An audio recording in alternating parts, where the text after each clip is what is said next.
बिहार विधानसभा का चुनाव दिनों दिन दिलचस्प होता जा रहा है। रहस्य और रोमांच के तत्व भी इसमें बढ़ते जा रहे हैं।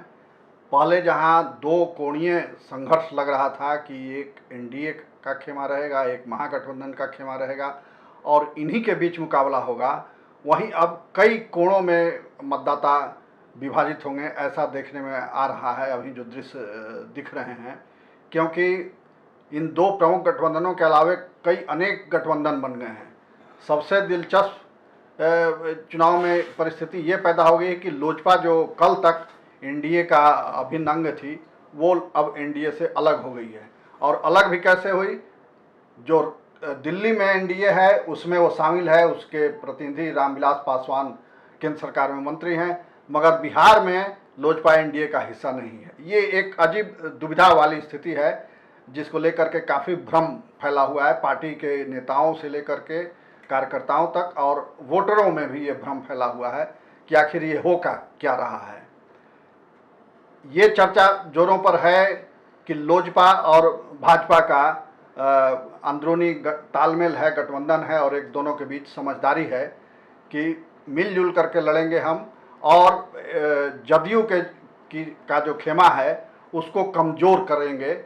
ऐसी समझदारी दोनों के बीच विकसित हुई है। ये चर्चा आम है, हम नहीं कर रहे। ये जो लोगों में चर्चा है, राजनीतिक गलियारों में चर्चा है, उसके आधार पर हम ये बात कह रहे हैं। क्या है सच्चाई? इससे लोजपा को क्या हासिल होगा? जहां लोजपा अभी केंद्र में मंत्री थी, गठबंधन के एनडीए के साथ अगर वो लड़ती तो 2 सीट से उसकी सीटों की संख्या भी बढ़ती विधानसभा में, मगर उसने अलग चुनाव में जाने का फैसला क्यों किया और उससे इसको क्या फ़ायदा होगा?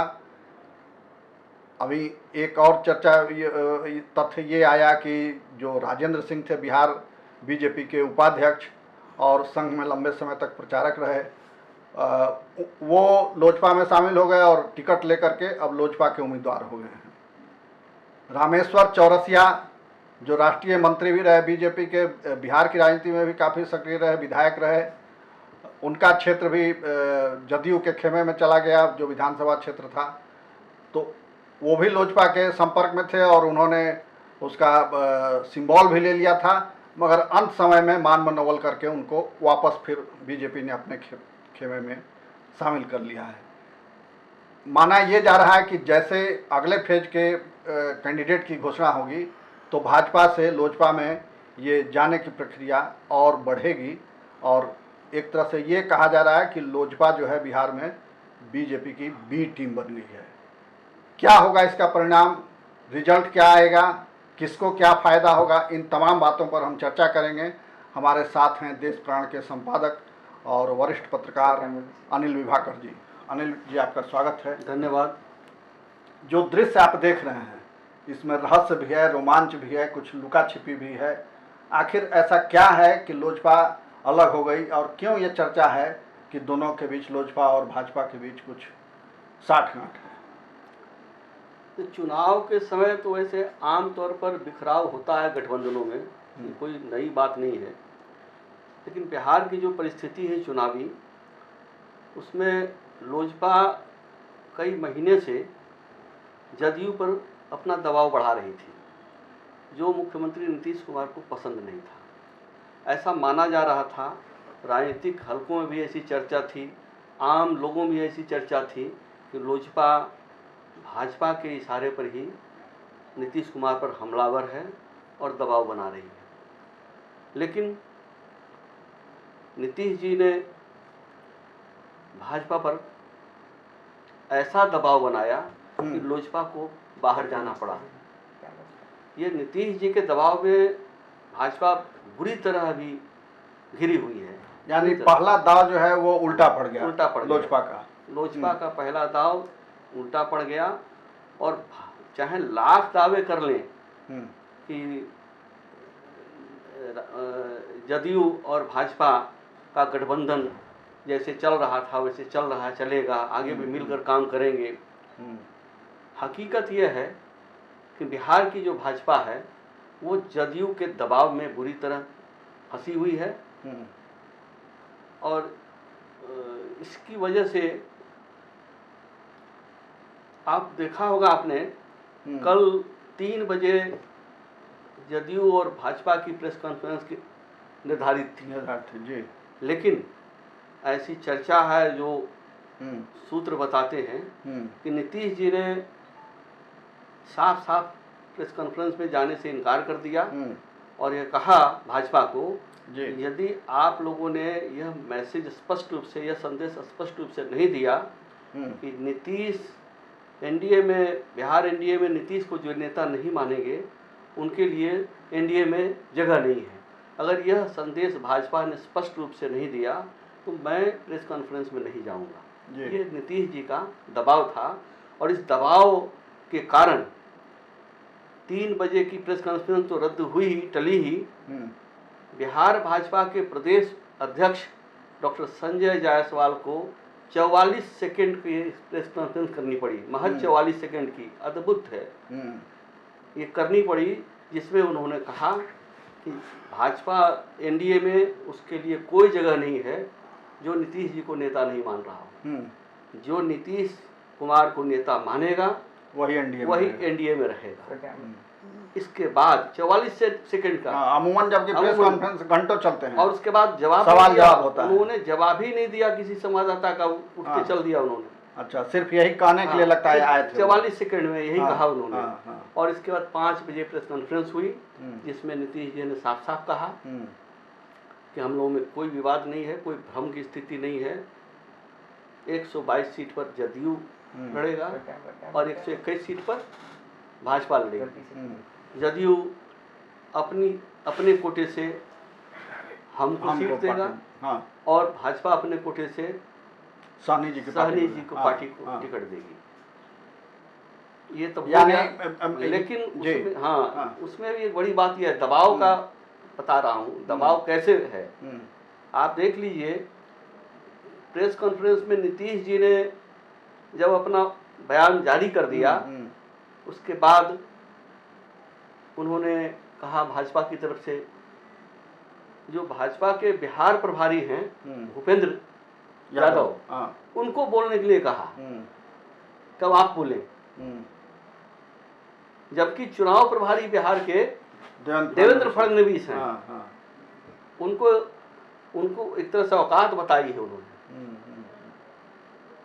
तो इस तरह से लगता है कि भाजपा पूरी तरह जदयू के दबाव में है। इसका दांव जो है और इसके जिम्मेदार जो है भाजपा का नेतृत्व है यहाँ का। हाँ, तो ये हम फिर लौटें लोजपा की ओर। लोजपा ने आखिर ऐसा क्यों किया? क्या ये आत्मघाती कदम है या उसका फायदा होगा इसमें? नहीं, लोजपा के लिए आत्मघाती कदम नहीं है।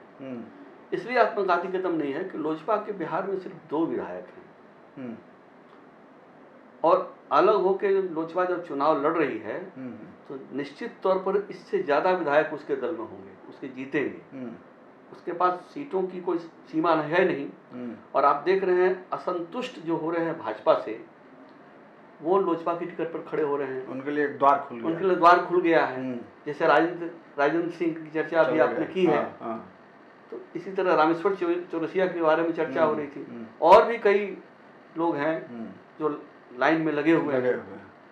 तो उसके लिए तो लोजपा के लिए द्वार खुला हुआ है और इतना तय है कि 2 सीट से ज़्यादा सीट उसको आएगी चुनाव में। तो उसके लिए तो फायदेमंद है सौदा ये। और ये जो कहा जा रहा है कि लोजपा और बीजेपी के बीच कुछ अंडरस्टैंडिंग है, तालमेल है, इसमें कितनी सच्चाई? मैं कह रहा हूँ तालमेल, देखिए शुरुआत में तो इसमें कोई संदेह नहीं है। मुझे लगता कि लोजपा ने जो दबाव बनाया उसके पीछे भाजपा है।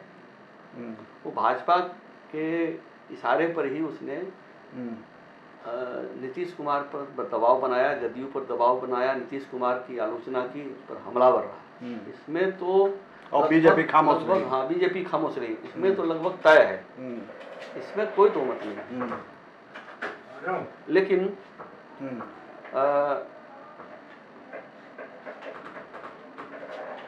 अब स्थिति यह है कि बहुत मजबूरी में भाजपा को अपना लोजपा से किनारा करना पड़ा है। लेकिन लोजपा का जो स्टैंड है वो अब भी साफ है। अभी तक अगर चुनाव में ऐसी नौबत आती है कि सरकार बनाने में भाजपा को कोई दिक्कत हो, कहीं दिक्कत हो, केंद्र में भी तो है ही है साथ, केंद्र से तो अलग हुई नहीं लोजपा, सिर्फ बिहार में अभी अलग हुई है एनडीए से। तो उसने तो पहले भी घोषणा की है कि हम एनडीए के साथ हैं, प्रधानमंत्री नरेंद्र मोदी के साथ हैं। नहीं तो बीजेपी की मंशा क्या थी? बीजेपी क्यों लोजपा को संरक्षण दे रही थी? दिक्कत यह है, बीजेपी की मंशा यह थी कि देखिए बीजेपी, सवाल यहाँ देखिए आप, महत्वपूर्ण बात यह है कि बीजेपी को के केंद्रीय नेतृत्व को आखिर बिहार में चुनाव प्रभारी के रूप में अलग से देवेंद्र फडणवीस को क्यों भेजना पड़ा? बिहार के प्रभारी डॉक्टर भूपेंद्र यादव तो हैं, पहले भी थे, हैं, लेकिन एक चुनाव प्रभारी के रूप में भेजना पड़ा अलग से। मतलब यह है कि भूपेंद्र यादव पर केंद्रीय नेतृत्व को भी उसकी भूमिका पर बहुत भरोसा नहीं था, तभी एक भेजना पड़ा।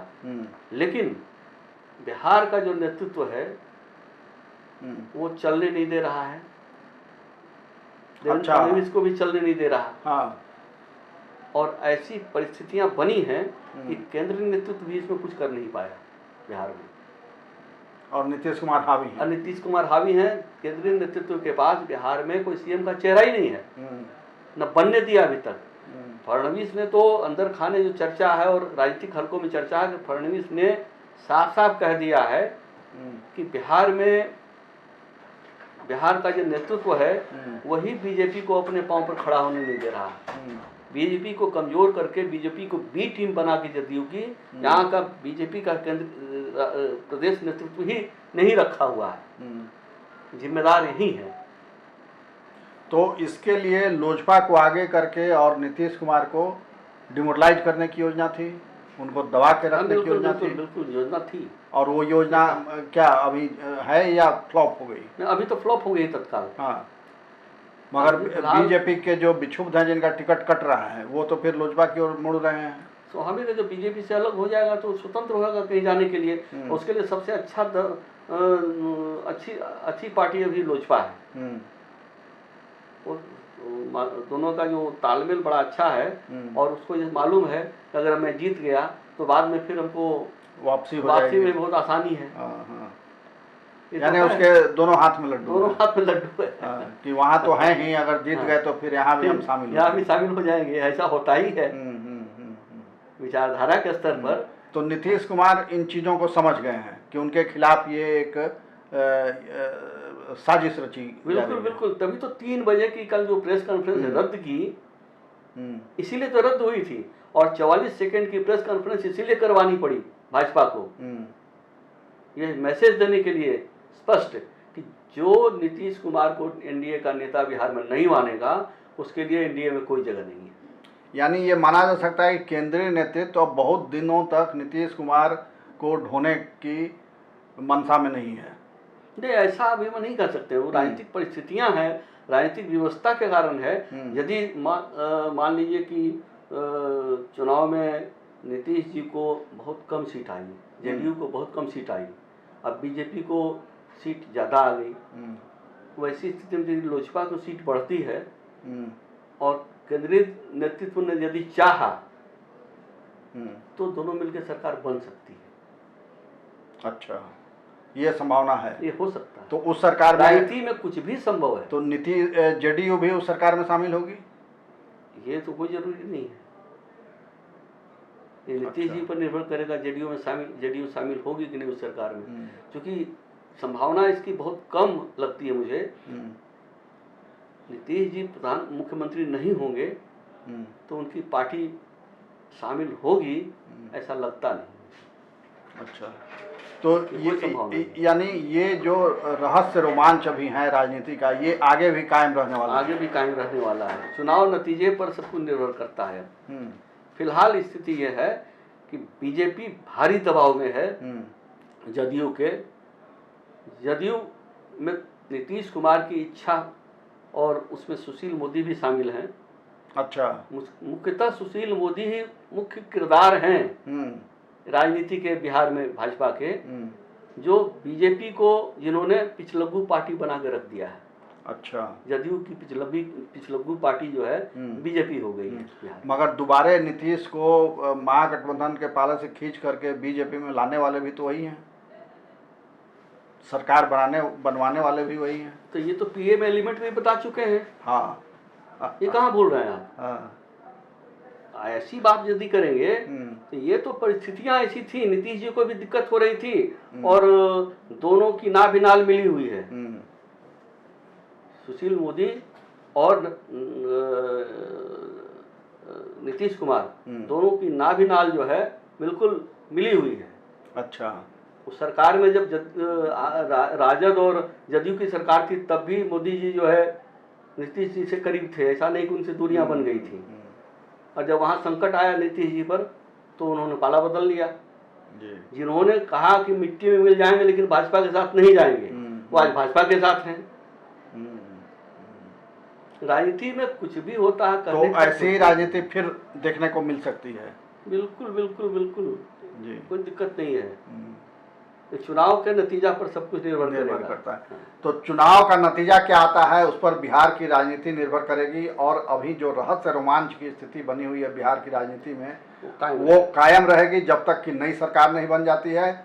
और जो अंदरूनी राजनीति चल रही है, जो खींचतान चल रही है एनडीए के अंदर, उसमें पहले दौर के खेल में नीतीश कुमार भारी पड़े हैं बीजेपी पर, ये कहा जा सकता है। जो हमारे एक्सपर्ट थे अनिल विभाकर जी, उनकी ये स्पष्ट राय है कि चुनाव के बाद हो सकता है कि समीकरण बदल जाए और नीतीश कुमार मुख्यमंत्री न रहें।